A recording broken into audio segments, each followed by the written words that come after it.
Okay, looks like we're ready to go. We'll have a little bit different situation tonight. I'll be handling the comments section of the meeting because Chairman McKenzie is down south, and so he'll be handling the rest of the meeting. So I'll turn it over to him for now to get started, and I guess I tap that. Thank you, Trustee Wagner. So this regular meeting of the Board of Trustees for North Idaho College is called to order on the 18th of January at 6:08 p.m. my time is as I have, and a quorum is present. I see through the video. So I just want to welcome everyone to this business meeting of the Board of Trustees. So shall we stand and say the Pledge of Allegiance, please?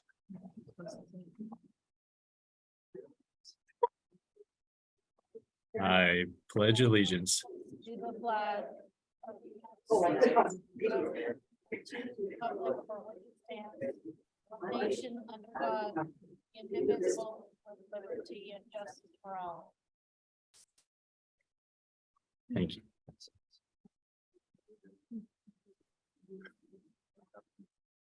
What's that? He did this session like that, just in case, so they know. Mr. Chair, I request a point of personal privilege. Yes, Dr. South, please. Sure. Thank you, sir, for that courtesy. I just like to acknowledge, having raised my daughter here in Idaho and Idaho being what I consider to be my home, I know how important our relationships are in the community and the people we work with. And I just wanted to take a moment to acknowledge that last week, the Coeur d'Alene Tribe lost council member and elder David Matheson, and an extraordinary man by all counts. He is recognized as a revered, accomplished, and visionary leader. His passing is a profound loss for the Coeur d'Alene Tribe and this region as a whole. The Matheson family has been woven into the fabric of NIC, providing leadership, guidance, and blessing for the college over the years. I ask that all keep the Matheson family, David's children and grandchildren in our thoughts. And as we begin this meeting tonight on the grounds of the college that is the Coeur d'Alene Tribe's gathering place, lest we lose sight of that, I ask that we all take a moment of silence to honor his life. So I'd like to take a moment of silence now, please.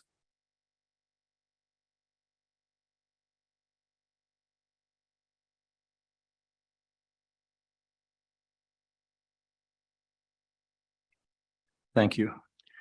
Thank you, Mr. Chair, for that courtesy. Valued member.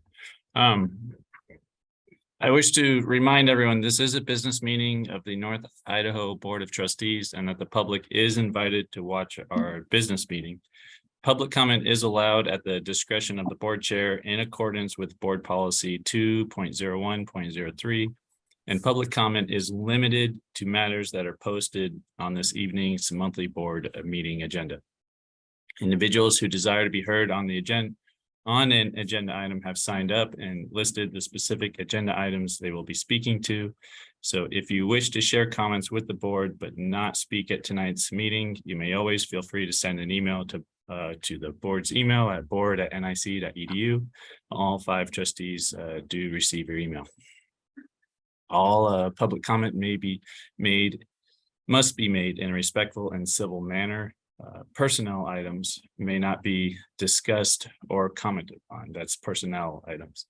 So comments are limited to 2 minutes per person, and we have allotted, how many do we have for public comment tonight? It looks like we have that cover the topics. It's like 13 or 14. Okay, excellent. The Board of Trustees will listen to public comment, but not enter into discussions with those wishing to comment before the trustees. If there are questions posed or misinformation shared, I will ask the interim president South to work with his administrative team on supplying answers and gathering factual information to be shared at a later date. So as I am remote, I've asked that Vice Chair Wagner receive the sign-up sheet from Shannon and call on those who have signed up for public comment to come to the podium. So thank you, and Vice Chair Wagner, you have the meeting. All right, so the first person is Megan Gardis Chung. Would like to speak on accreditation. We have 3 topics tonight: accreditation, an ASDIC motion, and enrollment update that people can talk about. So go ahead. Okay, thank you. Is this on? Yeah, okay. For clarification, it's Coons. So, Okay. So Board Chair Mackenzie and trustees. My name is Megan Dardis Coons, resident of Coeur d'Alene and professor at Boise State University. I coordinate the Master of Social Work program that is offered at the NIC campus. These comments are my own and are related to accreditation. In a brief search of the Coeur d'Alene Press with the keywords mental health crisis, I came across 5 articles from last year alone. It is not uncommon for area residents to wait 6 months before they see a mental health professional. Suicide continues to be the leading cause of death in Idaho. Area mental health agencies have openings that can't be filled. All of Idaho is identified as a mental health professional shortage area. And a January 17th Indeed.com search showed 129 openings for mental health positions in the region. We are in the midst of a critical shortage of providers. If you continue NIC on the path it is on, you will be a part of the problem and not the solution. NIC is the beginning of the student pathway in this region to become a clinical social worker. Students start their educational journey at NIC with a transfer to LCSC for their BSW. The final hurdle for students is completion of an MSW degree at Boise State University, Coeur d'Alene. In the last 2 years, the program has graduated 27 MSWs that are ready to enter the workforce in this region. If NIC loses accreditation, this educational pathway will be severely damaged. Not only will students be impacted, our entire region will suffer because of the lack of mental health professionals. Interestingly, NIC had an opening for a counseling specialist requiring an MSW as recently as last month. The crisis is at your doorstep, it seems. I ask that you think deeply about how you might feel, knowing you are not part of the solution, but an integral part of the problem. My second comment is brief. I would like an update on the findings in the investigation of President Dr. Swain's contract. Thank you.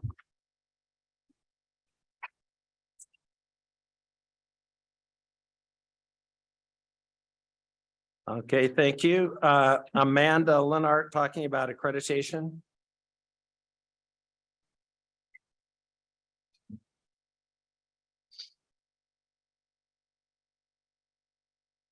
For clarification purposes, it's Lenarte.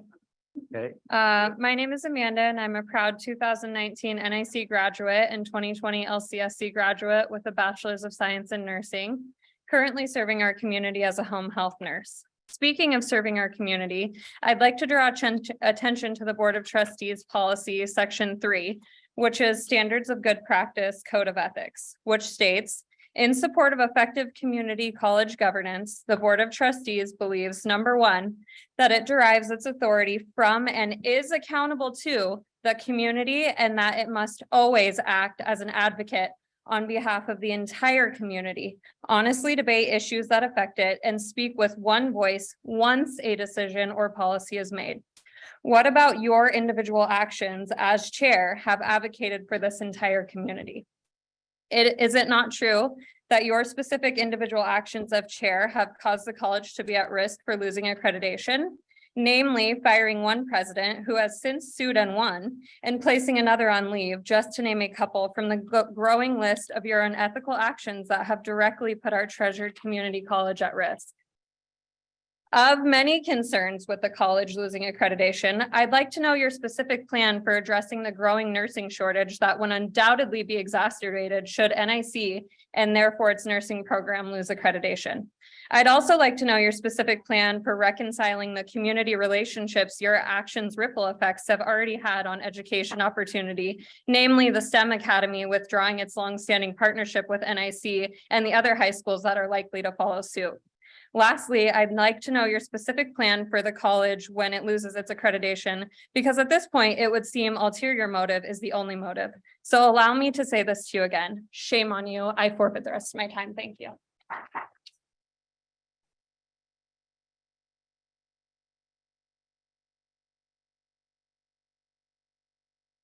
Deborah Rose, accreditation. Pardon? I'm going to also speak, What? I'm also going to reference the mission statement. I'll wait till the clocks. There is a very grateful large segment of our community that appreciates your professional demeanor and your obvious commitment to NIC student success. In spite of all the lies that have been propagated about you and the lies regarding accreditation by your fellow trustees, you've stood strong on facts, sound principles, and your dedication to protect the welfare of other people. You have followed law, policy, and accreditation standards. The NIC community and the community at large have been blessed by your service and your willingness to acknowledge that the hiring process, Dr. Swain, was fully transparent and legitimate. Thank you, trustees Zimmerman and trustee Corkle. As for the remaining three, wrong does not cease to be wrong simply because a parade of bigots, anti-Semites, and white supremacists endorse the three of you. The suffering you three have caused is unbelievable. Your resignations and that of your attorney and every interim hired as a result of your decisions are in order.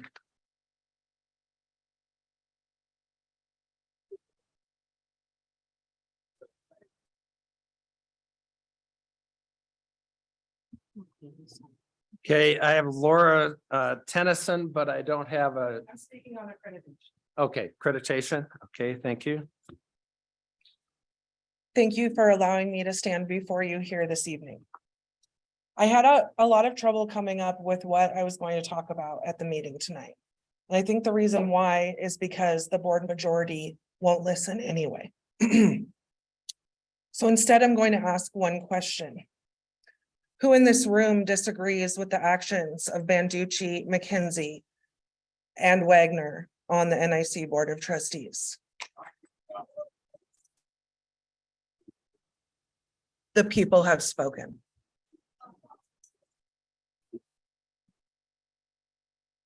Vice Chair Wagner, if I may, the IT support for the meeting has a 2-minute clock behind you that they'll just mute the microphone after 2 minutes. So it'll help you with the clock.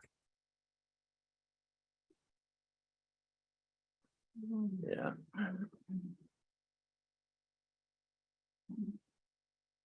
So, there we go. Okay. Okay, so Ron Hartman is here, but the topic is budget and that's not on the agenda. Okay. Michael McGowan, I believe is what it is the name, and it says agenda item all, but there's only the three we can talk about tonight. That's the rules, just the policy. Board policy. Board policy, yeah.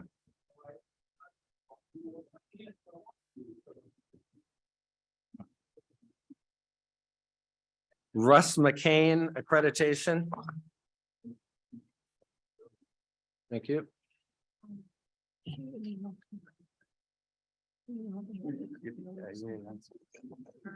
It's McLean, just like the building across the street. Okay.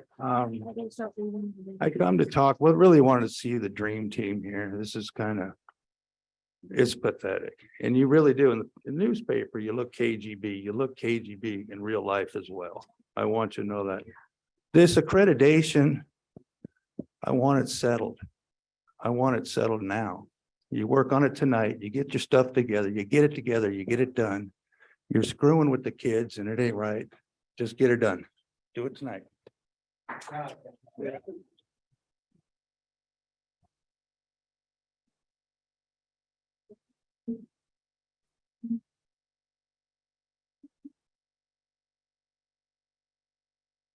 Mike Ridley is budget and governance, but we're not covering that tonight. We're not covering governance. It's not on the agenda. It's not on the agenda. Isn't governance part of accreditation? Yeah, I will change my topic.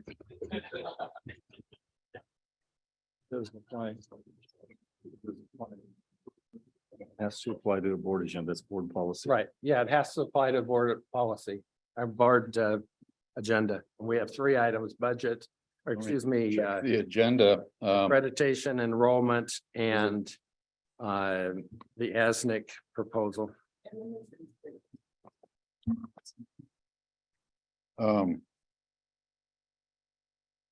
we got board goals for president. Schedule board accreditation workshop, trustee. And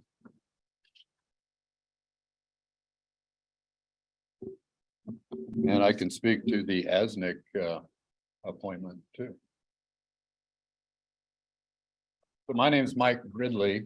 I'm the plaintiff in the lawsuit against the three trustees, Mr. South and Art McCumber, for breach of fiduciary duty, malfeasance, and violation of state law. So last Sunday, I was in the backyard picking up poop and dog poop, and I thought of you guys, and I thought, well, Mike, what a mess. What a mess. you're not And- on the agenda. You're not on the agenda items. Please stick to the agenda items.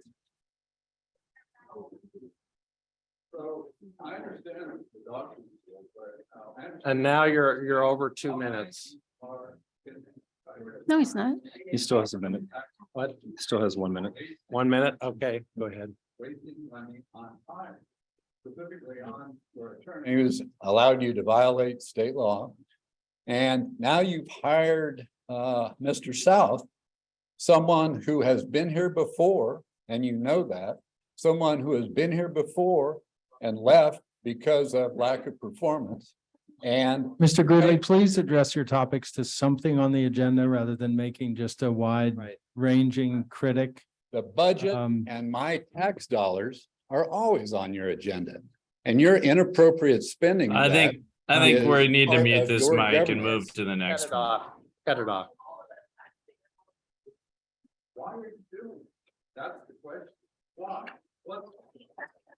Move forward. Move forward. Move forward. Yeah, let's go move on here. Alex Elliott is to speak about accreditation next.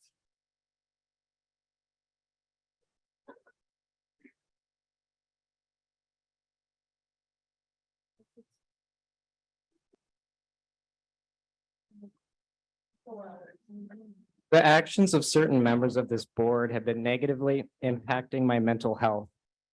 Last semester, I was very busy, very engaged, and very involved. I was a full-time student, held 3 campus jobs, while also doing everything in my power to protect myself, my peers, my constituents, and North Idaho College from the actions of certain members of this board. All of this was exhausting. I don't attend board meetings or speak at public comment because I think it's fun or enjoyable. I do it because it's what is right.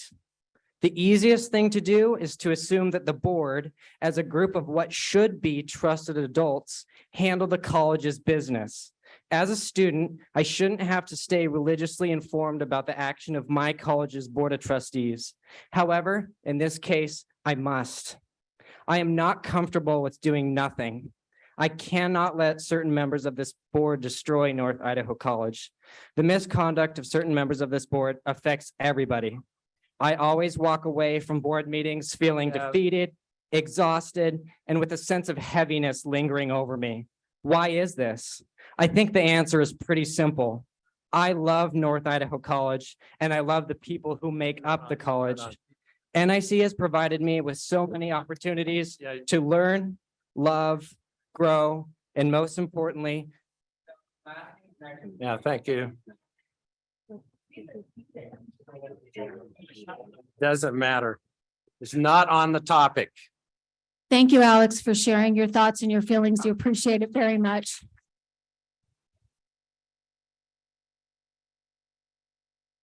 Trustee Zimmerman, as much as we all wish to respond, my opening statements were for us all to just listen and observe and speak with one voice in response to constituents. Next speaker. Next speaker is Austin Smith, but I don't have a topic. Okay, accreditation. Yeah, let's stick to the topic. Good evening, everyone. My name is Austin Smith. I am an alumnus of Coeur d'Alene High School and North Idaho College. I'd like to address a couple of things. First and foremost, it is my understanding that the board's conduct during open meeting laws is a subject of accreditation, and I would like to speak to that. And I'd like to say these are directed towards Mr. McKenzie, and they're not personal. These are just things that I went and read Robert's Rules of Order, and this is just some advice. So first and foremost, whenever someone makes an amendment, you ask if it's a friendly amendment. That saves minutes and minutes and minutes every single motion. Ask if it's friendly, and that's just something you weren't doing last board meeting, and it was really frustrating to see. And I just want these to run smoothly like everyone else. Just ask if it's a friendly motion. Secondly, the chair should not make motions, nor should they participate in debates. What you should do is be a facilitator that is impartial. It is directly in the Robert's Rules of Order, newly revised. I think 10th edition is the one that I read. And you should please refrain from making motions, being active in debate, and voting unless it's a tie-breaking vote. It impedes the chair's role of impartial advisor and judge. Secondarily, a previous public comment mentioned that high schools would be moving away from partnering with you guys with dual credit. And that's not entirely true. They have moved away. I was part of that discussion. I was there with Mrs. Clifford and I was there with Mr. Randalls last year, this last spring. And Mrs. Clifford said to me, we will no longer be working with North Idaho College because of these actions of the trustees. And this was a year ago. This was a year ago. And since then, they've been partnering with U of I. So when you guys, and this is regarding enrollment, which I know is also on the agenda because you guys care so much. You guys really need to consider the actions that you're having on the local high school community. Last year, I was at a board meeting with Mr. McKenzie and Mr. Banducci, and you looked me in the eyes and you promised that it would be okay. And I'm still here. Why?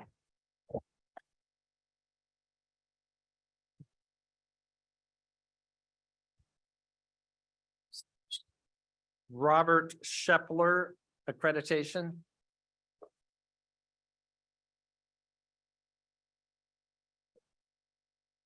My name is Robert Shepler, and I am an NIC Cardinal graduate, as are my parents and my children and my grandchildren. This school is very important to me. Accreditation is not something that we can mess with. Governor Brad Little made an announcement earlier this week that he would be forming an opportunity of $8,500 scholarships to all accredited institutions to allow for the class of 2024 from all across Idaho to attend either a four-year university, a two-year community college, or a workforce training center program. The finances of that $8,500 allows us to have a better trained workforce. It allows these younger students the opportunities to transfer to another school and allows them to come back with a higher career future prospective gain-wise monetarily to support their children and generations and our local economies. Loss of accreditation means those funds will not transfer into our community, means those skill sets will not be available for our use as we get older. Most of our nurses from Kootenai Memorial come from the NIC program. People are literally going to die if we do not fix this issue. They go hand in hand with the financials. $8,000 for every high school kid who wants to come here and get an education. It multiplies itself so many ways. It's not just that $8,000 right up start, but what they do with their careers. They're not making minimum wage jobs. They're creating businesses. They're going into higher education. They don't even have to work or live here anymore, or to have their job be rather local here anymore. They can work out remotely and still make more money and bring that into our economy that we need. And those things have to be fixed. Fix that accreditation and make us eligible for these programs.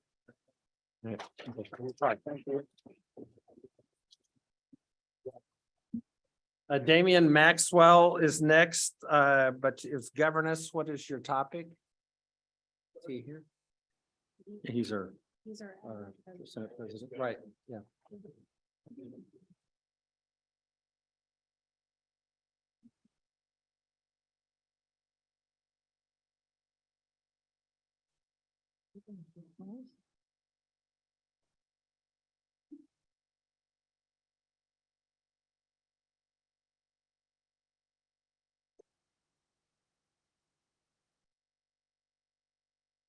like to talk about a few of the things that the students have been concerned about lately, if that's okay.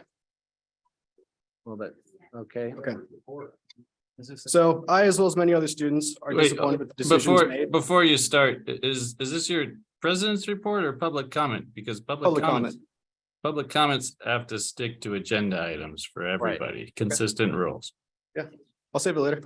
Okay, Damian, Thank you. restate what you wanted to speak about first, please. Concerns that the students have had on campus since. Are those concerns regarding accreditation, enrollment, or the NIC ASNIC? It's more about the governance of the board. Would that fall under accreditation? I Thank you, suppose. Terry Zimmerman, trustee Zimmerman. He can do course. it during his president's report.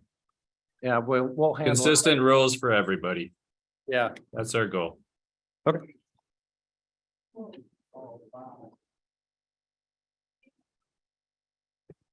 Presley Steele accreditation.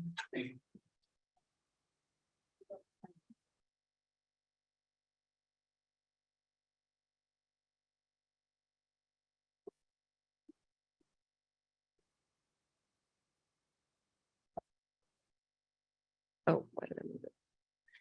My name is Presley Steele, and I'm in my third semester here at North Idaho College. I just want to start out by saying how much I love this school.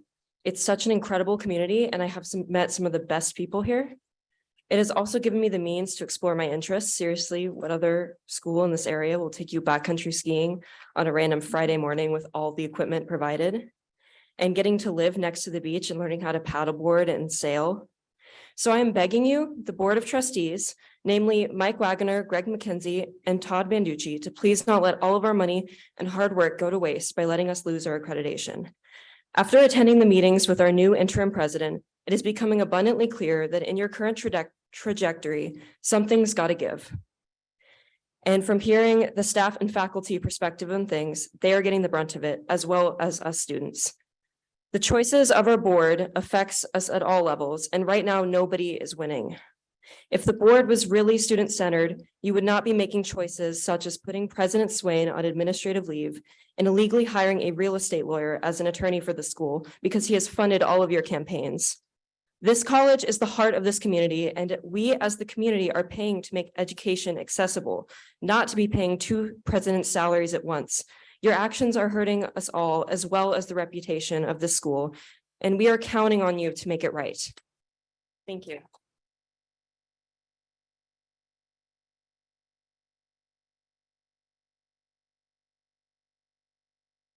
I have Howard Coons next, but I don't have a topic.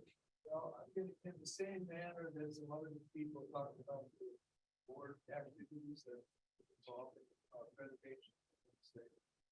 Accreditation. Okay, let's keep it on topic. I was gonna make some general general remarks, but I'm narrowing it way down. I did not like what was happening under the appointed majority. Yeah. I spoke with each one of the 3 personally, and I even went to coffee with one of them. I treated them with respect. I spoke at the board meetings at the appropriate times and limited my remarks to 2 minutes. There are many others like me. Contrast my behavior with that of the people who want to save NIC. At the December 10th board meeting, they were angry, arrogant, hateful, irreverent, unreasonable, and demanding. If they treated the highest officers of this institution in that manner, how would they treat an 18-year-old student whom they disliked? If this is the nature of what NIC has become, should we save it? I don't think so. Thank you. Time. You reset it. You reset it.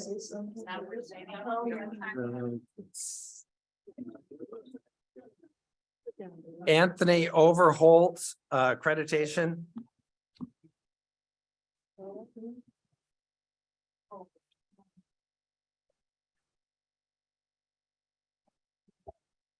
Hello, I'm Anthony Overholt.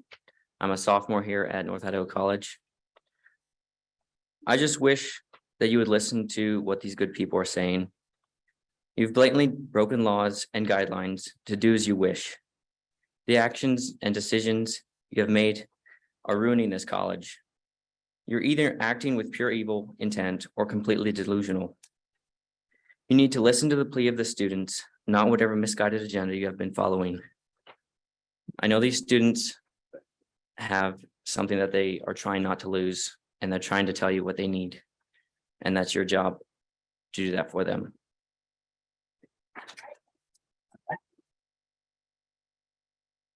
And finally, well, Tom Torgerson wants to speak. Yeah, it's on one of the topics, yes. Evaluate ASNIC representation on the board.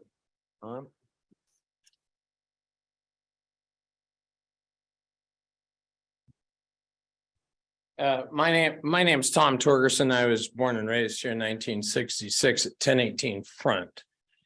I went to school with Todd's little brother, Tom Banducci, and I'm good friends with.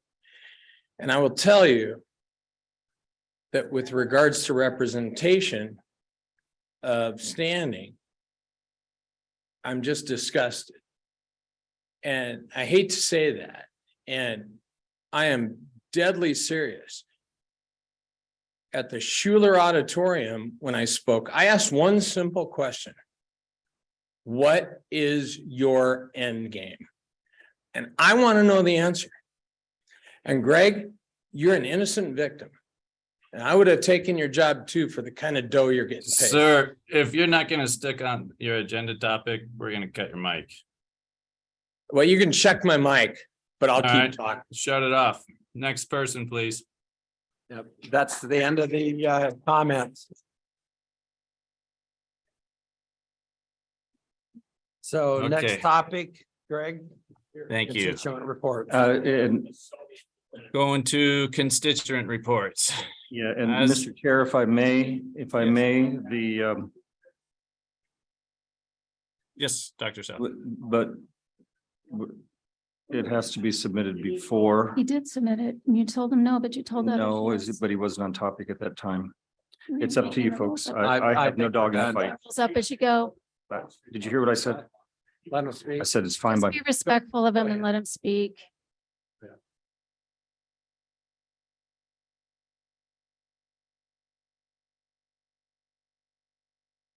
I don't remember which one. So I'm getting right into it. There was a question from one of the public speakers on December 21st as to what was the goal of the board. He just spoke.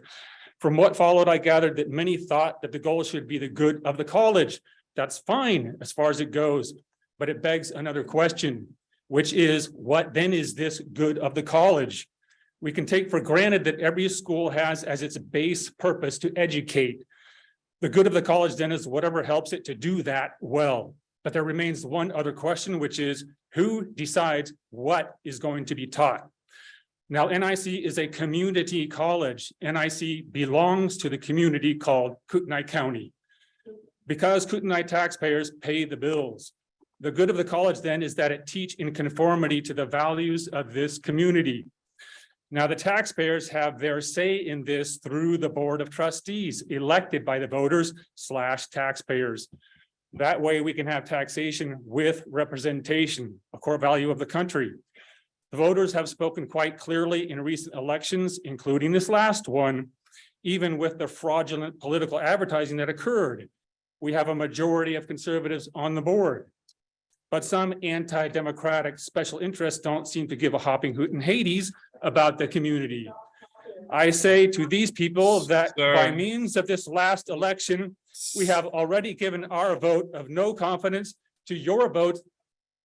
You need to get either on topic or we'll cut it off. okay. Sit down. Yeah, sit down, please.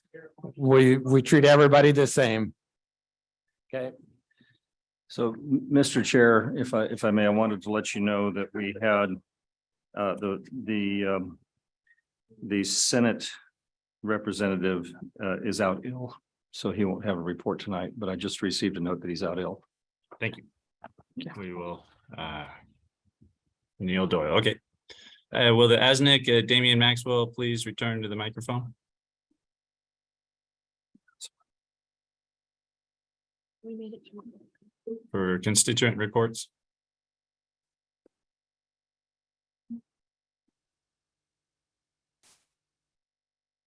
And Ben Tashida is on deck, so. Good evening, board.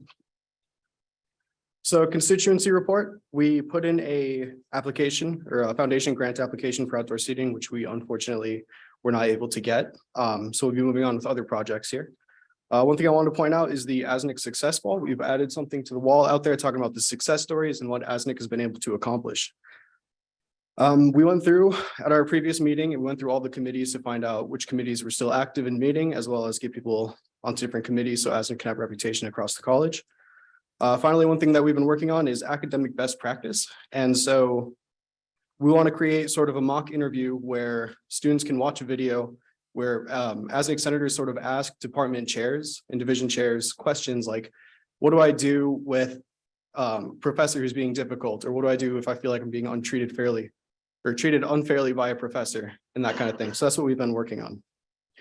But like I said, the students are back on campus after, finals week and the winter break, and they've shared quite a few sort of concerns here.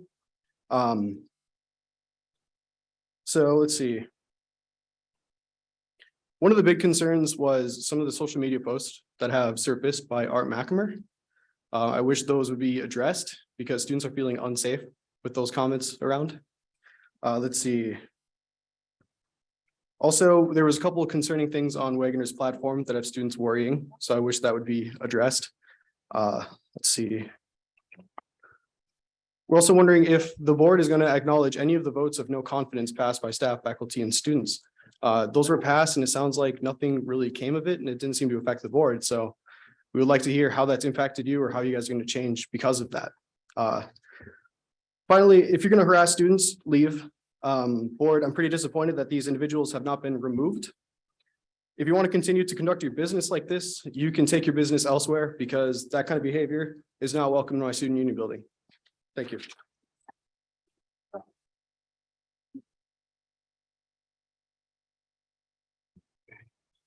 Is there Ben Tashida for the faculty assembly?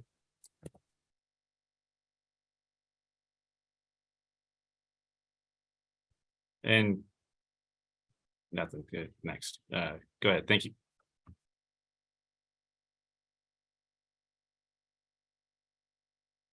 Chair McKenzie, members of the board, stand before you today again as the elected member of representative of the faculty assembly.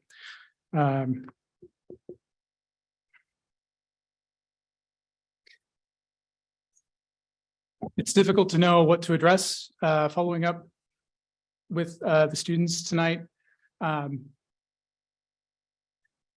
I just ask that you would take their comments and questions and concerns into consideration and address all of those. I recognize that during public comment, you want to maintain a fair atmosphere. I would say that the students are a specialized group and that they're also paying tuition dollars. And so I would ask that they do be afforded an extra opportunity to speak for public comment on whatever they'd like. I can't remember a time that I've seen where a student has stopped what they're doing and came to a board meeting to make public comment. And so with that, I think that's where I'll conclude my report for tonight. Thank you. Thank you, Ben. Staff assembly, Carrie Simonet. Simone, Thank you. good evening. Staff are continuing to do their work for students and the college while we await the return of our permanent president, Dr. Swain. Staff assembly met on Thursday, January 12th. After approving the minutes for December's meeting, our guest speaker, Steve Kurtz, presented information regarding the latest NWCCU letter and NIC's response and fielded questions and concerns from staff about the situation. Neil Doyle reported on the Senate. There was no President's Advisory Council meeting to report on, and there was no Sterling Silver Award for January due to conflicting schedules. Information for staff was shared during the good of the order. Staff assembly continues to await a response from the Board of Trustees regarding the votes of no confidence that were submitted on January 19th, 2022, March 23rd, 2022, and December 21st, 2022, and respectfully request a written response by February 23rd, 2023.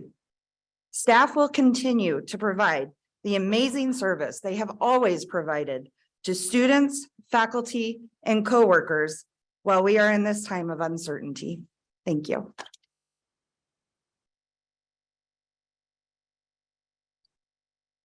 Dr. South with the president's report.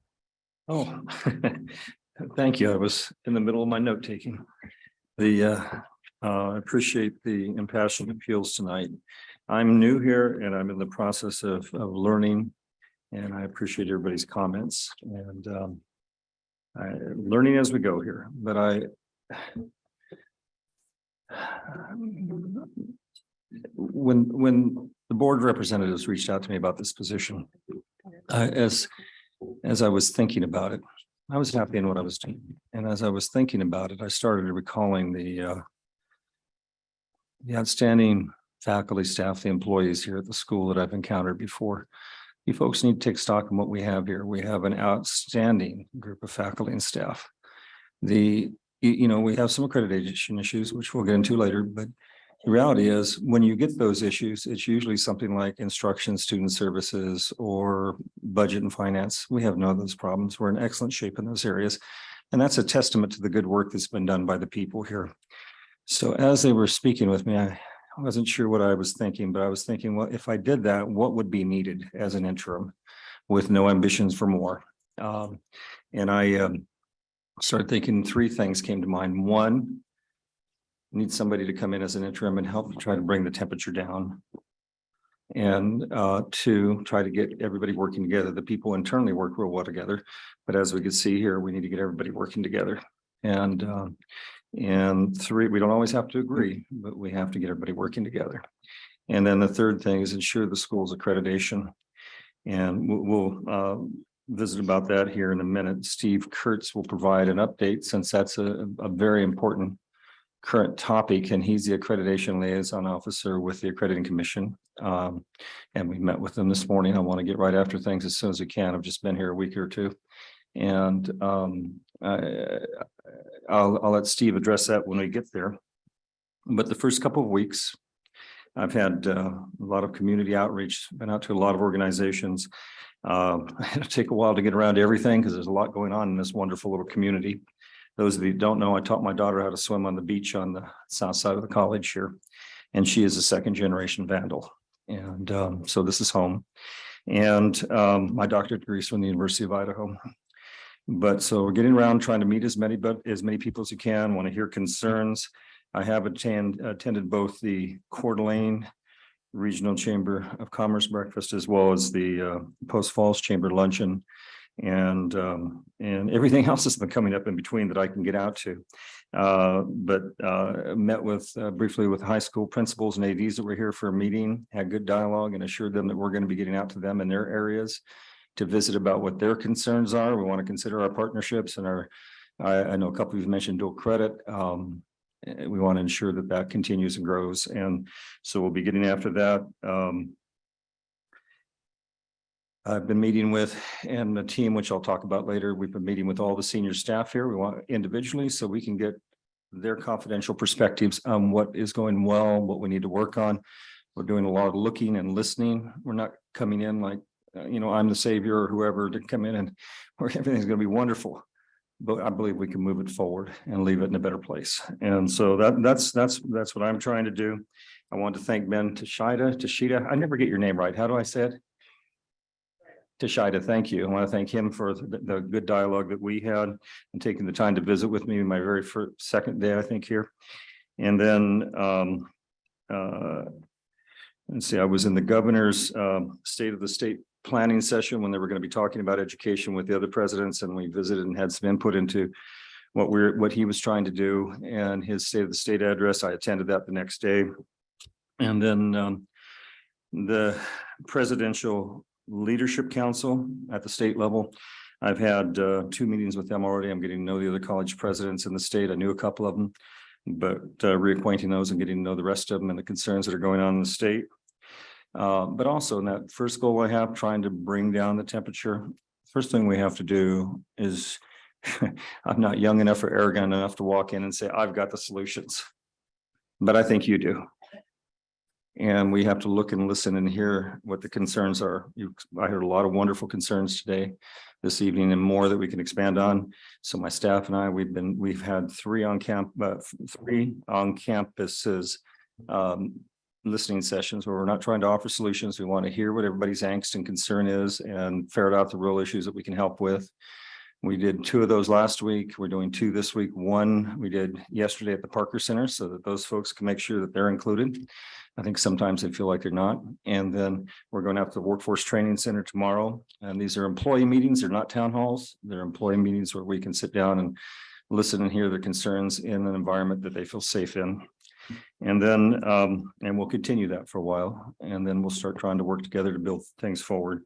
This morning, my senior team and Steve Kurtz that I mentioned earlier, we had a meeting because I wanted as quickly as I could reach out and connect with the leadership of the Accrediting Commission that we fall under here and hear what their concerns are and express what we're trying to do to overcome the concerns that they've expressed and start developing those relationships because we're in a little different circumstance now. We need to take stock of where we're at. We have a chance to move forward.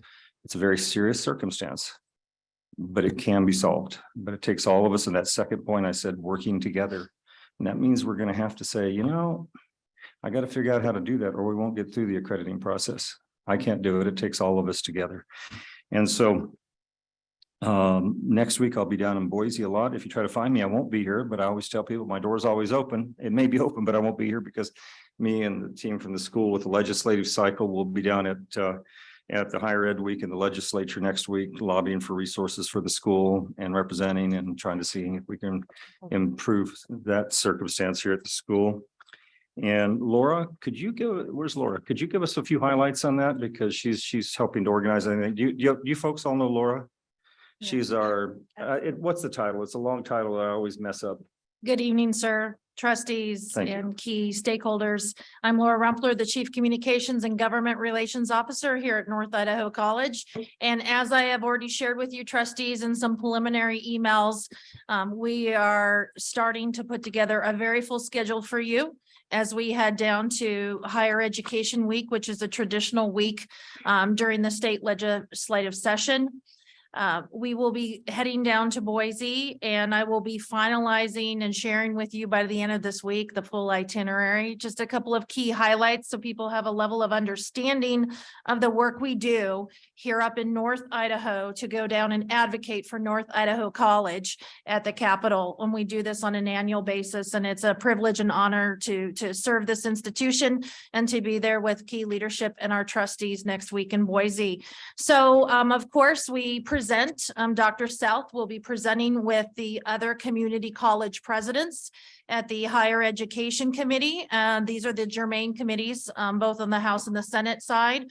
We'll also be presenting at the Senate Education Committee. Those will be back to back, basically a morning and afternoon opportunity on Wednesday. And then we will have the opportunity, we're scheduling some visits with some of our key legislators, senators and representatives from our region, as well as some other folks throughout the state, have the opportunity to visit with them and share the meaningful work that is happening here at North Idaho College. There'll be some other opportunities to meet with some state agencies, going to do some meet and greet opportunities for our new trustees to meet folks from the State Board of Education. And we will also then be presenting on Thursday in front of JFAC, which is the Joint Finance and Appropriations Committee. That's a joint committee that has both Senate and House of Representatives that are basically, they are the ones that prepare the budgets for all of the agencies, including higher ed, the 4-year institutions and the 2-year institutions. And then we will have an opportunity. We're still trying to work some time with the governor's office and the governor's staff and a couple of other key meetings. We also have the opportunity to meet with the one of the deputy attorney generals and folks from the Attorney General's office to discuss open public meetings law and a number of other opportunities to continue to enrich and educate our Board of Trustees. We will be noticing as a general notice for the time that the trustees will be in Boise. We do this each year. The trustees will not be conducting board business, or they will not be taking action. So again, we'll be doing a general notice so that folks have an understanding of what you all will be doing down in Boise and have the opportunity to again represent North Idaho College. And then we will also, as we always do, publish for our employees in the NIC Now, as well as other constituents and key stakeholders that are interested, the different links to all of the public meetings that are happening down there when we, North Idaho College, present in front of JFAC, as well as the House and Senate Education Committees. So stay tuned, more to come, and look forward to working with you. Thank you so much.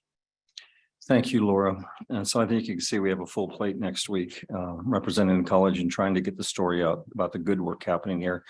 I think as we get into all these other issues, we lose sight of the extraordinary institution we have, and we have to get that word out and the extraordinary contribution that all of you make. So I know that there are a lot of concerns I've heard coming into our listening sessions about the financial situation at the school.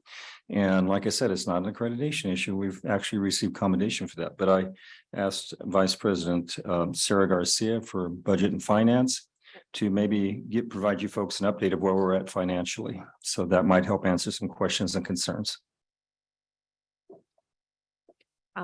Thank you, President South and trustees.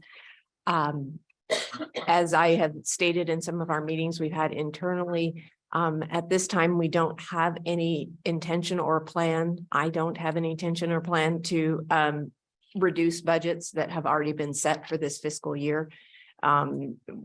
We are closely monitoring spring enrollment and our total revenue picture. We typically know by the end of January where our enrollment lands, and I will be able to evaluate whether we have a bigger tuition deficit than originally planned. So then we will address that as an institution. It takes time. This is a complex institution. It takes a lot of time to figure out and to plan where we're going to be at the end of the fiscal year. So I am currently working through that process, but do not anticipate, based on what I've done so far, that we will do anything with our current budget as far as reductions go or changes to what's planned to be spent. I apologize. What else did you want me to address? No, I think there's two things. One is, I think it's important to note that given all the expenditures we've had to incur as an institution this year, we're in fine shape financially, and you don't anticipate any shortfalls. The second thing is, I know there's some concern about this Moody's rating. Yes, and sir. I was hoping you could address that. I will. So we did, as the trustees are aware, I believe I forwarded you the response or the letter from Moody's that says our rating is under review currently. I want to remind the trustees and the general public that the college can only go into debt with a vote from the public. The debt that we do have is through a separate legal entity called the Dormitory Housing Commission. That housing commission has a limited scope per Idaho statute of specific types of buildings that they can construct, and they go into debt to build those buildings. So the only debt that the Moody's rating would impact is that Dormitory Housing Commission debt. We don't have any current plans to go into additional debt with the college. We have one set of bonds outstanding currently, which are for our student recreation center. The impact the impact of the Moody's rating really, bottom line, boils down to an increase in the interest rate that we would pay for future borrowings if we were to have a change in our Moody's rating. And at this point, that only affects the Dormitory Housing Commission and those projects that are specified in Idaho code, because we cannot go into debt without the vote of the public. So what I gather from what I think I hear you saying is that the Moody's rating doesn't impact us at this point because we don't have any new bonds that we're going out for. It does not, correct. It does not impact the operational day-to-day activities of the campus as it exists today. and it doesn't impact any current plans we have for future projects. Okay, did you have anything else you'd like to add? No, sir. All right, thank you, Vice President Garcia. All right, I want to thank the board members. All 5 of them have taken the time to visit with me briefly, and also for the time that you've spent with Dr. Debbie D. Thomas. I'll visit about that more here in a minute. There are, as a follow-up, there are a couple items I'd like to discuss as we start trying to bring people together. That second goal, and the third goal, ensure the school's accreditation. I think it's timely. It's been a while. I think we need to ask, I'd like to ask for a couple volunteers from the board, and you can email me, but start a process where we have a look at the board policies as it pertains to board member conduct and their roles. And so you can reach out to me by email. If not, I'll be reaching out to see if there's any volunteers. And then I'd like to, on that process of board development and like to schedule at least 2 workshops or study sessions that are not board meetings, but they're study sessions where we can get into a lot of things. We do have one scheduled while we're down there in Boise with the Attorney General about open meeting laws and how we conduct ourselves in these environments. And I think everybody here wants to learn and grow. They've all expressed that to me. So, and also on that subject, I've had dialogues with several nationally recognized organizations that the Accrediting Commission will accept as coming in and helping us with board development and moving the school forward on the school's accreditation. Had dialogue with multiple organizations. We'll see who we end up with, but again, it's to move things forward and ensure the school's accreditation. All these things I'm talking about are to get at that goal. And then we have to begin this ongoing growth and progress of board development starting in February is when I'd like to start it. I would like to ask Steve Kurtz, our accreditation liaison officer, because there's a great deal of angst about accreditation. And I'd like to ask him to present as he's coming up to present. He's the one that works with, he's a liaison with the Accrediting Commission and is in daily contact with them. And one thing, it is very serious. We have to get this done. This board has to comport itself in a way that will align with accreditation, but so do the rest of you. And so we have to start working together, or we won't get through it. And the other piece of that is at this point, we are fully accredited. I don't know if anybody realizes that, but anyway, Steve. Good evening, Board of Trustees, faculty, staff, students, and the community. The main audience tonight will be for the board, an accreditation update. Wow, doesn't really stay. All right. Can you still hear me, Dr. South? Yeah. Oh, yeah. All right. Before providing this update, just a warning that my words do not represent the Northwest Commission on Colleges and Universities. I'm only basing this as my experience as a peer evaluator with NWCCU and also the Higher Learning Commission. However, I do not represent them. And if there's a question that you have that we don't know collectively, then we will reach out to NWCCU. And NWCCU member institutions cannot publicly predict an outcome of any NWCCU decision. So therefore, it's that we although we all have our perceptions that it is inappropriate to comment on it. That's part of the policies and procedures of NWCCU. Institutional accreditation 101. It used to be called regional accreditation. Institutional accreditation takes a look at colleges and universities as opposed to programs or schools within the colleges. NIC we have a half a dozen of our programs that are nationally or programmatically accredited. NWCCU looks at the entire institution in its evaluation processes. Institutional accreditation is voluntary. We agree as an institution, for membership, that we adhere to eligibility requirements and standards of institutional and standards of institutional creditors, there must be a willingness of the trustees to comply with these eligibility requirements and standards.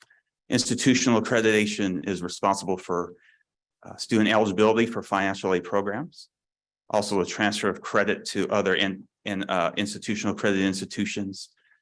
The process in itself is peer review. Myself, there are others in this room, faculty that are part of the national and programmatic accreditation experience as evaluators. The commissioners themselves that help govern NWCCU, in April, there will be a team coming to NIC. All those folks are volunteers, are taking time out of their busy schedule, and we're all committed to the peer review process. It's a great way to evaluate a college or university, as the bar is set high. And it's one of the reasons why, as Dr. South and I talked when he came back here, it's one of the reasons why that our model is one of the best in the world, is because of the peer evaluation process. I get asked quite a bit about my thoughts about everything going on. Just to let you know, accreditation is a collaborative process. I kind of cringe when someone asks my opinion about something, especially if they think that something if we're maintaining standard or not, or an eligibility requirement or not. Just because there's a team that comes and visits, and 5 minds are better than one. Same thing with the evaluation process with Dr. Sunny Ramaswamy and his staff that are in charge of making sure that there's consistency with bringing things to the commissioners. The commissioners themselves, there are 21 of them that meet and make a decision. So in that case, there's quite a few. So I just to let you know that everything is collaborative regarding institutional accreditation. I love maps. Just to let you know, NWCCU is the Northwest Commission. There are 6 other accrediting institutions. California, there are 2-year and 4-year schools separated. So each of them have their separate organizations that accredit both colleges and universities. Just recently, institutional accreditations were allowed now to expand beyond their territories. Higher Learning Commission and the California and the Western Association have moved forward and now accept institutions outside their region. Just recently, we heard the University of Arizona as they acquired an institution online that's part of the Western Association. They recently just announced a couple of weeks ago that they're going to move from the Higher Learning Commission to the Western Association. However, for me, I have a personal bias with NWCCU. I think they're the greatest. It's an intimate organization. There's only 162 institutions. It's a tight-knit group. The accreditation liaison officers, all of us have a small tight-knit community that we run advice from each other. We know all the vice presidents. We know Dr. Ramaswamy. I think it's one of the best out of the 7. A typical 7-year cycle, it just removed the governance issue. We had our year 7 visit in 2020, and we had one of the greatest evaluations that we had. It just shows the great quality that NIC has. 5 recommendations, and we had 2 recommendations that we're currently working on. As part of the mid-cycle report, we'll have a team that will arrive, and the best way to remember it is on tax day. So just to let you know, April 17th, it's a day and a half. A mid-cycle report will be both formative and summative. The formative evaluation will measure the college's progress on meeting standard 1, which entails student learning and achievement. And the second part is planning and mission fulfillment. Years 4 through 5, we prepare any ad hoc reports as necessary. And something new with NWCCU in years, they took the year 7 visit that, for those who have been here a while, they split that up into 2 sections. Year 6 is the federal regulations, policies, regulations, and financial review. That's a paper review. So we're going to turn around after the mid-cycle visit and work on our year 6 report. And a year later, we'll have to deal with our year 7 report, and that will be reflective of standard 1. The commission is they contact us regularly, and there's an annual report that's due August 1st, and that focuses mainly on federal compliance to make sure that we are adhering to all standards. And I'd say every year we provide 7 or 8 substantive change requests and notifications. This has to do with changes in programs. If NIC decides to add a program or drop a program or modify a program, we have to let them know, and they become so, it's great to work with. It's a portal. We go in there and enter the information. All right, now going into the concerns of the NWCCU, we can split it up into 3 areas. The first part is going back to March 4, 2021, we received as an institution a formal complaint, and as well as multiple unsolicited media reports and alleging violations in ERs 5, 7, and 16. Then 30 days later, per NWCCU policy, they provided feedback to the complainant and therefore asked us to respond to eligibility requirements 7, 9, and 16. They gave us until June 10th of 21.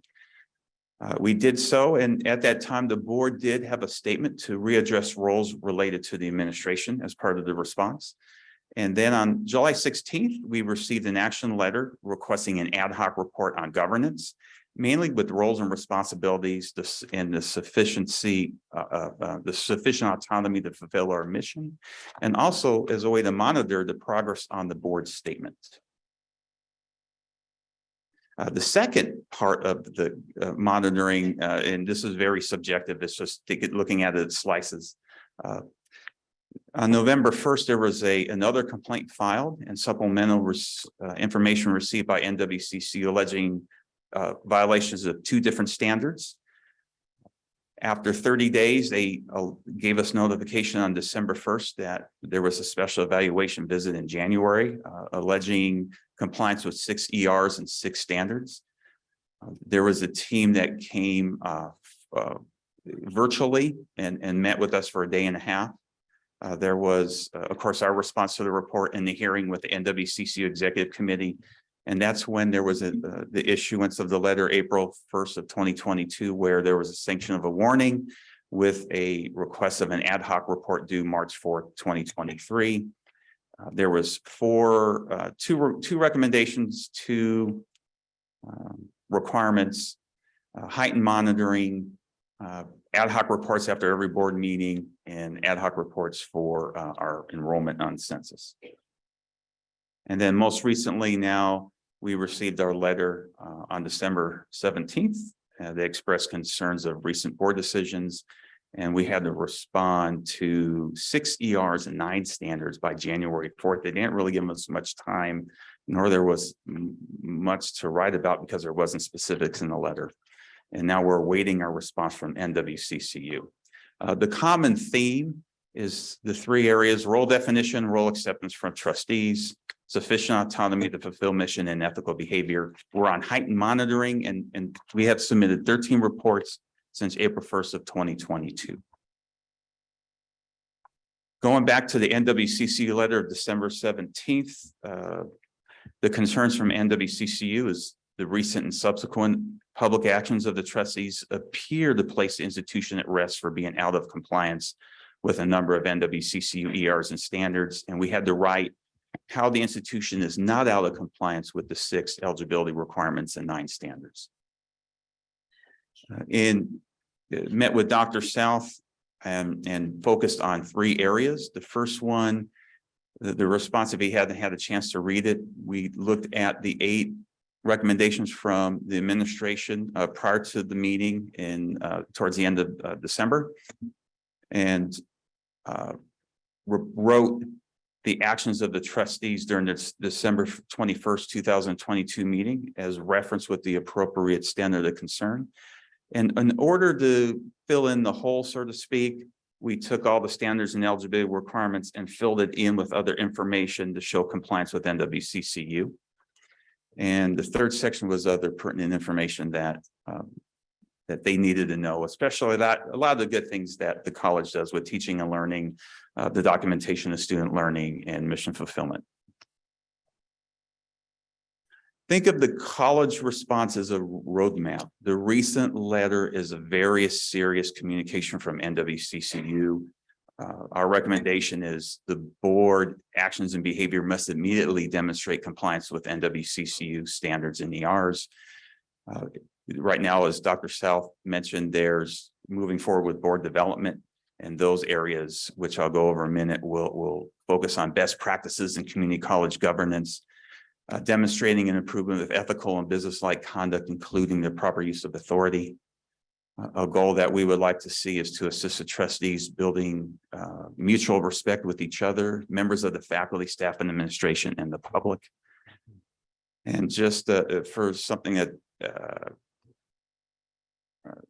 another piece of advice is try not to think of the completion of training alone as evidence as compliance.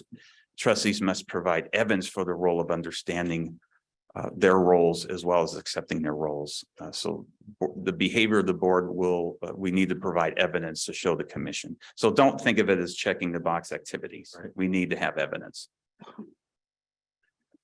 And within the last, Dr. South, this is your second week? Yeah. And just a list of items that could possibly be talked about. These align with NWCC accreditation standards and ERs, especially with governance. What is the role of a trustee? What is the role of a CEO? I had some notes here, my apologies. For example, some states in Idaho delegated the board of trustees specific roles and responsibilities in state statute. However, in order to maintain accreditation to meet the standards in NWCCU, a lot of those responsibilities roles have to be delegated. All the ones that are operationally are delegated to the president. And even, for example, approved curriculum, the president delegates that to the curriculum council, which oversees the curriculum process. When I've been a college president for 12 years and had 4 new trustees. And it's important that to distinguish the role of a trustee that is different from those of a school board, city council, and state government. It takes a while to realize that they oversee the 10,000-foot level policies, while the procedures usually comes up with the administration. They allow and work through their CEO to come up with changes to those policies. Generally speaking, trustees only have authority when they convene as a board. They usually have advisory communication to the president outside of meetings. And for me, one of the most important things on this list here is goal setting. It is important for the board to set goals, especially in alignment with the college's strategic plan. This can avoid usually some unusual or last-minute agenda items. And some other things, how to appropriately set an agenda for the meeting, and the discussion about what academic freedom is about. Also, what's more important, I breeze over this participatory governance. New trustees sometimes don't understand what that's about. I thought we had all the authority. Well, not necessarily. We have to get input from our faculty and staff and students when looking at policy and procedures. Now, going back to NIC's current status, we remain accredited with NWCCU. We're either institutions are accredited or they're not. Students, you're eligible for financial aid. Credits, they remain transferable to other accredited institutions. And we are going through due process. Institutional creditors, because of the commitment to the role of gatekeeper for federal financial aid, the last thing they're going to do is take away an institution's accreditation. They're not going to yank the rug from under us because they don't want those tax dollars going to waste. There are processes in place to give institutions enough time to make those corrective actions. And if not, then other mechanisms come into play. And the worst case scenario is there's a teach out process where worst case scenario, right now there's an institution in the New England area that lost their accreditation, and most institutions lose their accreditation because of financial reasons. And unfortunately, most likely, it doesn't mean they're going to, But they're most likely going to close. They're gonna have to work with the New England Association with closing out the semester, making sure that there's a housing for their transcripts, that help the students get through the remainder, what they can for the program, and also assist students with transferring to other institutions to finish their programs. There's a long way to go. This is a decision tree. The possible outcomes, which we don't know yet. Dr. South and I, there wasn't any determination from our meeting today with NWCCU, but we can have a continued warning. We could be placed on probation. We could be given show cause, or they can terminate accreditation anytime there's a decision. Doesn't matter what it is. It could be a mid-cycle visit. It could be year 7 visit, but in this case, they're still before. If there's a show cause, that is the highest level of a sanction that an institution can have for institutional accreditation. If that happens, then they give us a short time period to demonstrate that we meet all the ERs and standards. If not, then that's our last chance. They'll withdraw our accreditation. Then that's the point that the college is able to, or any college is able to appeal that decision to the institutional creditor, in this case, NWCCU. And if we're not successful, or an institution is not successful, then there's a teach out period that begins. But just wanted to bring this to the board. Please take this most recent letter from the commission as serious. We're here to help, and it's our goal to get evidence to show that the actions of the board meet NWCCU eligibility requirements and standards. Dr. South, is there anything that you felt that I should touch upon, or anything I left out? Steve, I thought you did a very thorough job covering it. The one thing I would emphasize is, as I said and prefaced this, while we are fully accredited, this is very serious, and the things that I mentioned earlier have to happen, the things that we put in here, or we won't get through this process. But if we were put on show cause, they would still give us a chance to fix things. It's only if we didn't try to fix those things or address them would we be in risk of our accreditation being pulled. We're not there yet. That doesn't mean we won't get there, but we're going to do everything we can not to get there. It's not rocket science, but it is complex, and we're getting after that. And I'll speak to that a little bit more in a minute. But Steve, did you have more that you wanted to add? No, sir. Thank you for the very thorough presentation. Steve is, as he mentioned, a 12-year retired president. When I was at a school in the same state he was in, at a different school in the same state he was in, I knew of Steve, and he's actually a Hall of Fame educator in that state, and he knows this process. The school is very lucky to get somebody with his expertise and accreditation in here to help shepherd the process. So thank you, Steve. Could I ask a couple questions, please? Oh, sure. Sure. Thank you. Does Chair McKenzie? Yes, please, Trustee Zimmerman. Thank you.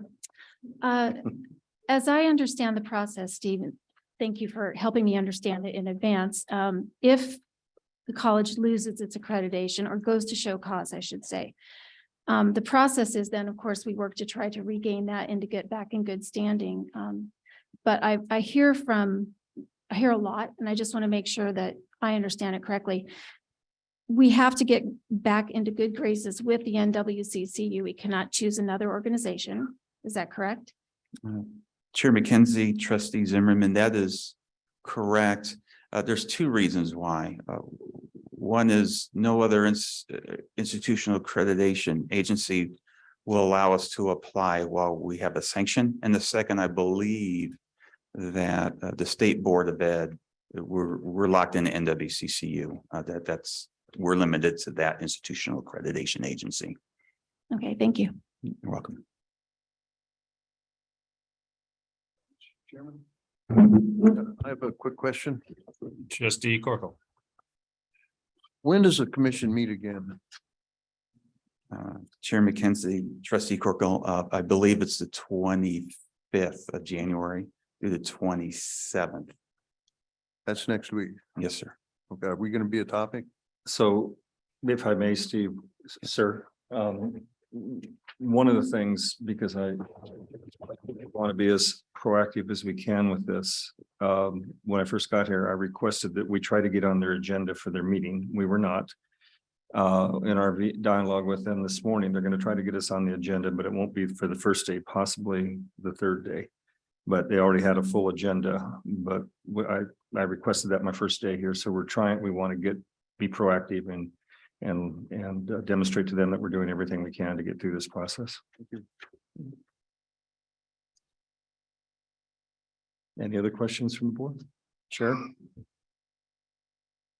Not for Okay. Steve Kurtz. Okay, thank you, Steve. I appreciate the time you took to put that presentation together. I hope that helps the board and the people here understand a little bit better the process of what we're trying to do. I had a couple other comments, Mr. Chair, and then I'll be done. Yes, please. Thank you. So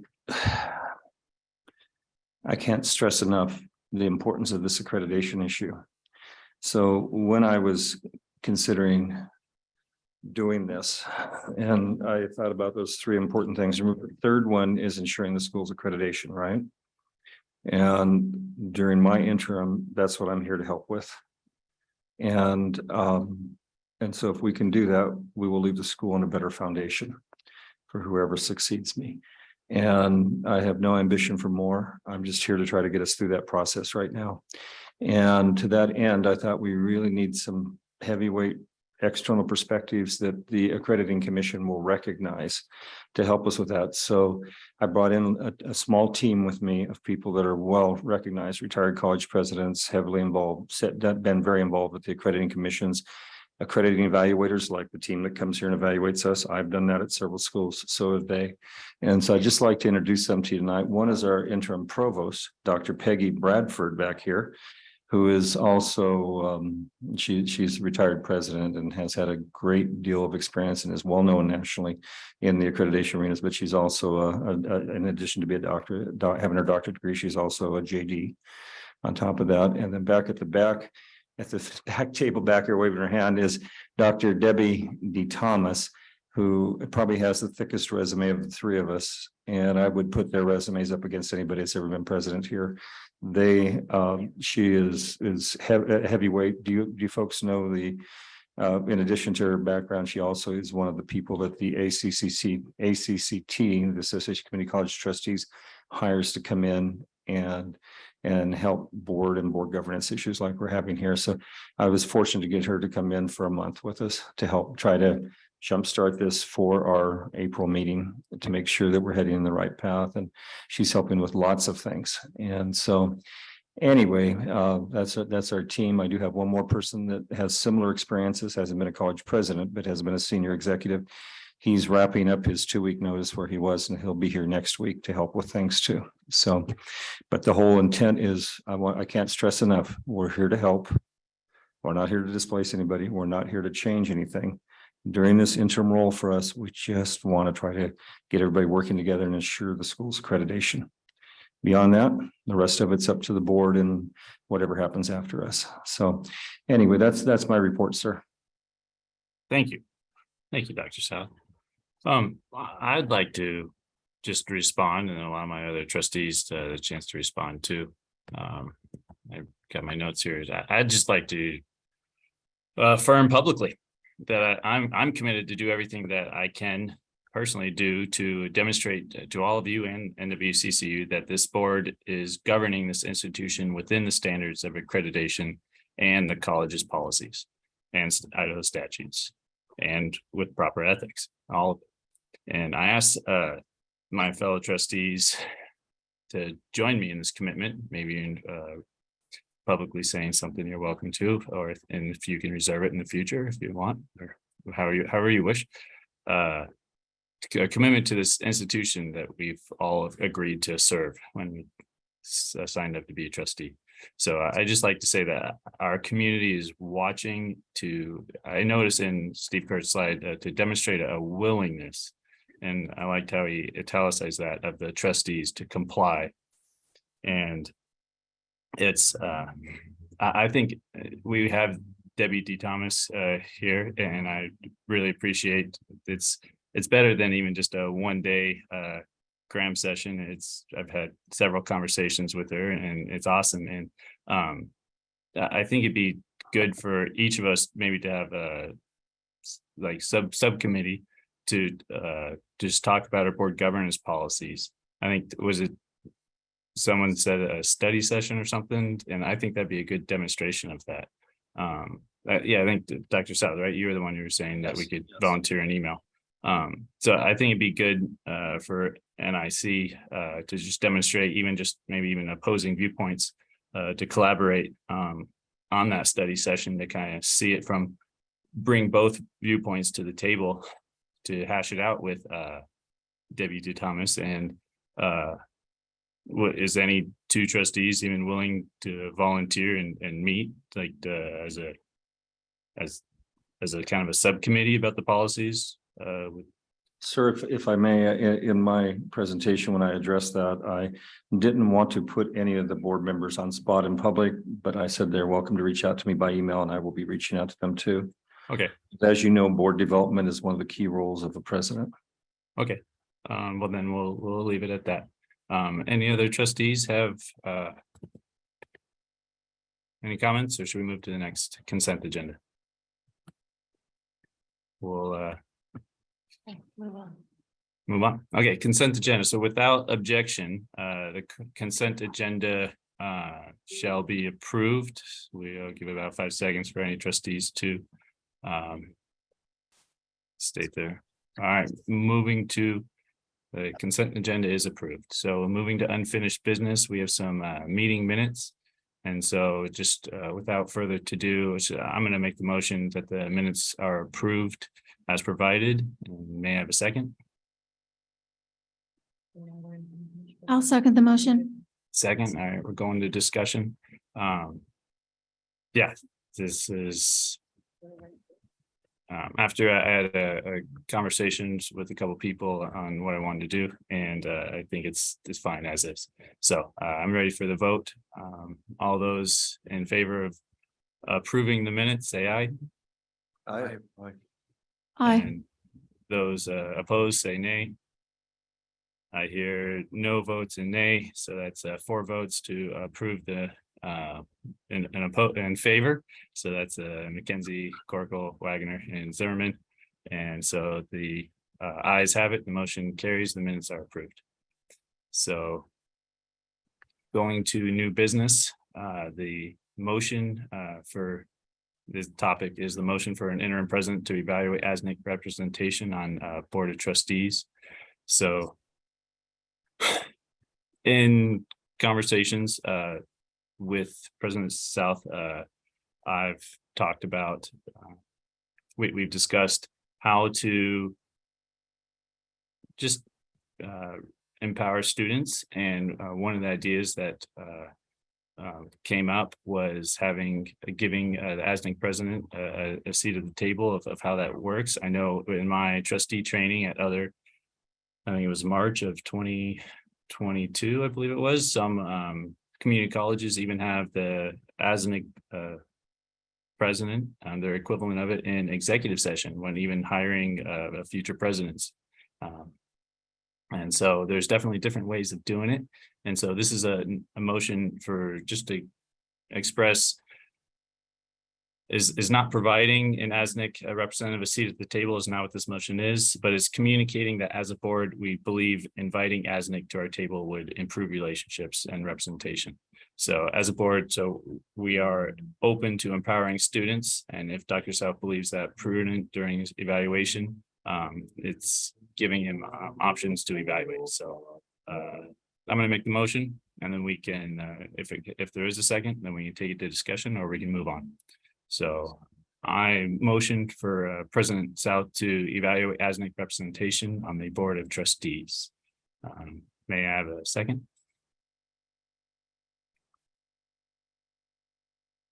I'll second that. Trustee Corkle seconds that. Thank you very much.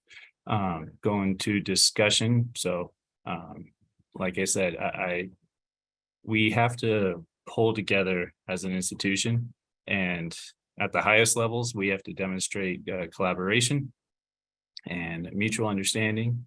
And I think anything we can to improve that dialogue would be beneficial for this college. That's any other trustees have a discussion? We'll call for the vote then. All those in favor for President South to evaluate ASNIC representation on the Board of Trustees, say aye. Aye. Aye. Aye. That is, I'm hearing 4 votes in the aye of all in-person trustees. I don't need to list their names again. All those opposed, say nay. There's none left, and so the motion, the ayes have it. The motion passes for the President South to evaluate ASNIC representation on the Board of Trustees. So we just, I believe, kind of wrapped the President's report with the accreditation update. President South, is that, are we free to switch to the enrollment update? Yes. Okay, that's Steve Kurtz, you're back up again though with the enrollment update. Jack of all trades.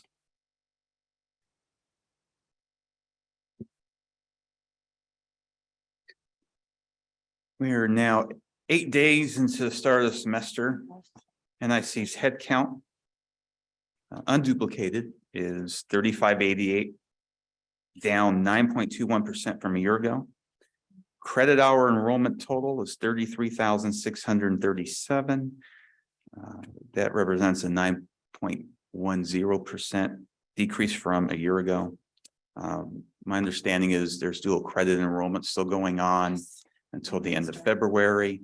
And at the same time, our great faculty, they're doing their best to educate our students and also try to retain them during that time for greater completion rates.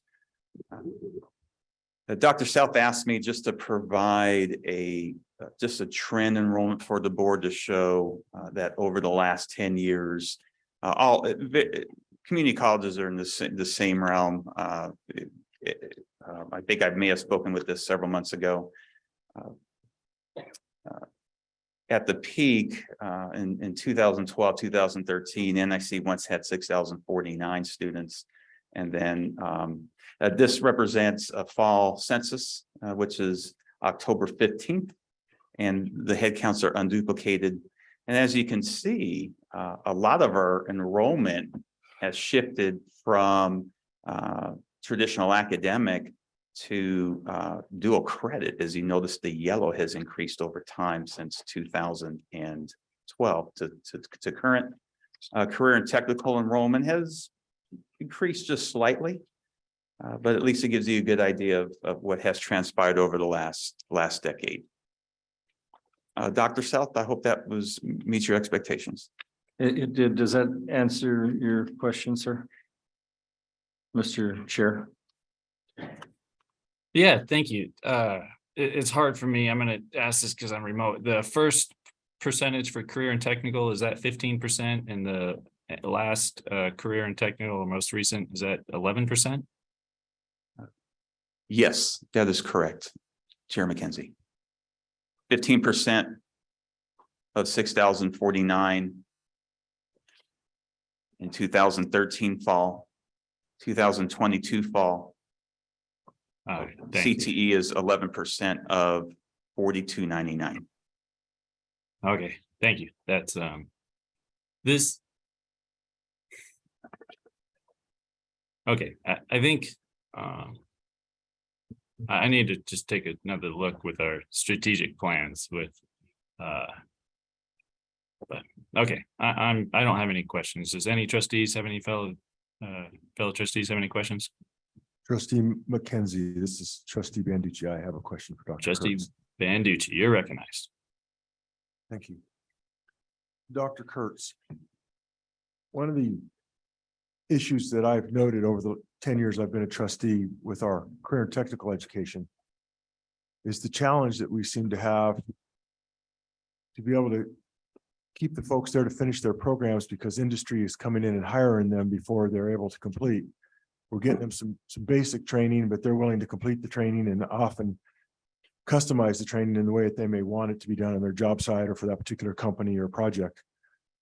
It seems like that pressure has only increased over the years, and with the current low employment rate right now, well, unemployment rate, I should say, excuse me, the high employment rate. Workers are at a premium even more so. So would it be fair to say we're still kind of struggling with that paradigm, that we're having a hard time retaining people in the CTE beyond a very, introductory level? Yeah, Chair McKenzie, Trustee Banducci, absolutely. All institutions are struggling with that. The market is on the student side, especially in the labor force. Institutions across the nation, especially in the technical fields, absolutely, since workers, there's a shortage in supply, relatively speaking. But you're right.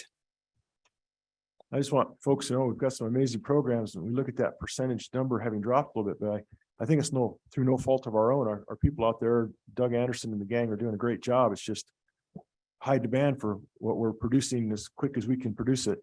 And I recall Doug Anderson stating at a recent meeting, relatively recent meeting, that it might have been a program review, that one of the programs, the instructors worried about the current enrolled students completing, because they know after they reach a certain point in a certain program, they're marketable to get a job right away without finishing their respective programs. Absolutely. It's a terrible problem to have, but we are fulfilling our role. We're helping prepare them to get a job. That's correct. And the iPads measures that the federal government use are unfair to community colleges, because their definition of a completer doesn't necessarily match a student's goals at a community college. Absolutely. Thank you, sir. You're welcome.